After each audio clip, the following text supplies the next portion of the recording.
Breaking news చూస్తున్నాం. తెలంగాణలో స్థానిక సంస్థల ఎన్నికల ప్రక్రియ మొదలైంది. సిబ్బంది శిక్షణ, పోలింగ్ కేంద్రాల ఎంపికను రాష్ట్ర ఎన్నికల సంఘం ఇప్పటికే పూర్తి చేసింది.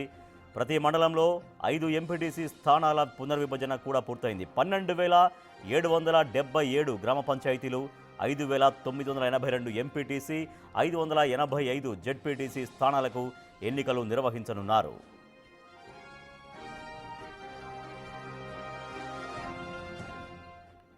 హైకోర్టు పెట్టిన గడువులోపే ఎన్నికలు నిర్వహించేందుకు ప్రభుత్వం సిద్ధమవుతోంది. ఎన్నికల్లో బీసీలకు 42% రిజర్వేషన్ల అమలుకు కేబినెట్ ఆమోదం తెలిపింది. దీనిపై ఇప్పటికే అసెంబ్లీలో ఆమోదం లభించింది.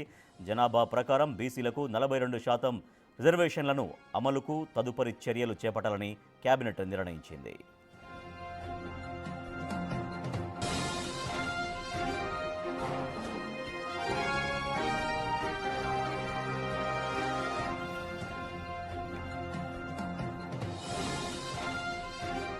బీసీలకు చాలా ముఖ్యమైన హామీ స్థానిక సంస్థల ఎన్నికల్లో 42% వాటా అనేది. దాని పట్ల నిన్న కేబినెట్ నిర్ణయం తీసుకుంది. ఇక బీసీలకు 42% రిజర్వేషన్ అమలు కాబోతున్నట్టుగా రాష్ట్ర ప్రభుత్వం స్పష్టం చేసింది. మరింత సమాచారాన్ని మా ప్రతినిధి వాసు అందిస్తారు. వాసు, రాష్ట్ర కేబినెట్ నిర్ణయం అయితే నిన్న తీసుకుంది 42% కోటా అందించడం కోసం. చెప్పినటువంటి విధంగా ఆ ప్రక్రియ ఎట్లా మొదలు కాబోతుంది, ఫర్దర్ స్టెప్స్ ఎట్లా ఉండబోతున్నాయి ఇంప్లిమెంటేషన్ దిశగా?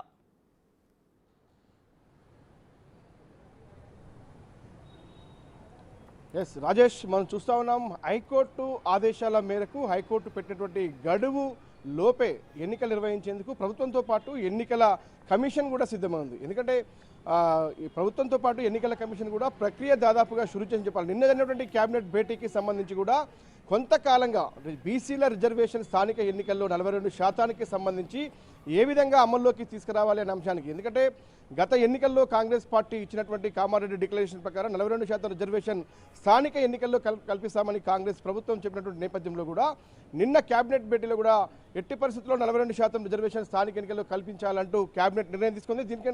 దీనికి ఒక ప్రత్యేక ఆర్డినెన్స్ తీసుకొచ్చి 2018 గ్రామ పంచాయతీకి సంబంధించినటువంటి పంచాయతీరాజ్ చట్టాన్ని సవరణ చేసి తద్వారా ఎన్నికలకు వెళ్లాలని ప్రభుత్వం యోచిస్తూ ఉంది.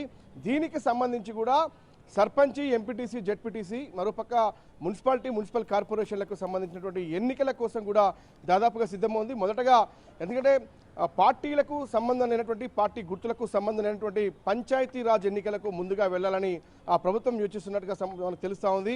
అయితే దీనికి సంబంధించి రిజర్వేషన్ ప్రక్రియ ఏదైతే గ్రామ పంచాయతీ ఎంపీపీ స్థానాలను మండల యూనిట్గా, మరోపక్క ఎంపీపీ జెడ్పీటీసీలను జిల్లా యూనిట్గా, ఇక జెడ్పీ చైర్మన్లను రాష్ట్ర యూనిట్గా తీసుకొని రిజర్వేషన్లు కల్పించబోతా ఉంది.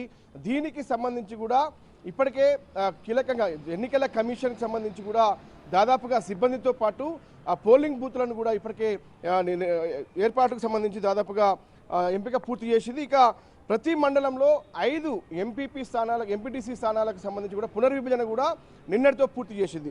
అయితే మొత్తం రాష్ట్రానికి సంబంధించి కూడా 12,777 గ్రామ పంచాయతీలు, 5,982 ఎంపీటీసీలు, 585 జెడ్పీటీసీ స్థానాలకు ఎన్నికలు జరిపేందుకు దాదాపుగా ఎన్నికల కమిషన్ సిద్ధంగా ఉంది. ఎందుకంటే హైకోర్టు ఆదేశాల నేపథ్యంలో కూడా ఇటు ఎన్నికల సంఘానికి, ఇటు ప్రభుత్వానికి కూడా ఆదేశాలు జారీ చేసింది. ఈ నెల చివరి లోపు కూడా ఏదైతే రిజర్వేషన్ల ప్రక్రియ పూర్తి చేయాలని హైకోర్టు ఆదేశాల్లో చాలా స్పష్టంగా పేర్కొంది. ఆ తర్వాత సెప్టెంబర్ చివరి వరకు కూడా స్థానిక ఎన్నికలకు సంబంధించి గ్రామ పంచాయతీ ఎన్నికలపైన కీలక ఆదేశాలు హైకోర్టు జారీ చేసిన నేపథ్యంలో ఆ యొక్క హైకోర్టు గడువుల్లోపే ఎన్నికలు దాదాపుగా పూర్తి చేయాలని కూడా యోచిస్తుంది. కాబట్టి మొట్టమొదటగా గ్రామ పంచాయతీ ఎన్నికలు నిర్వహించేందుకు సిద్ధమవుతున్నట్టుగా మనకు సమాచారం అందుతోంది.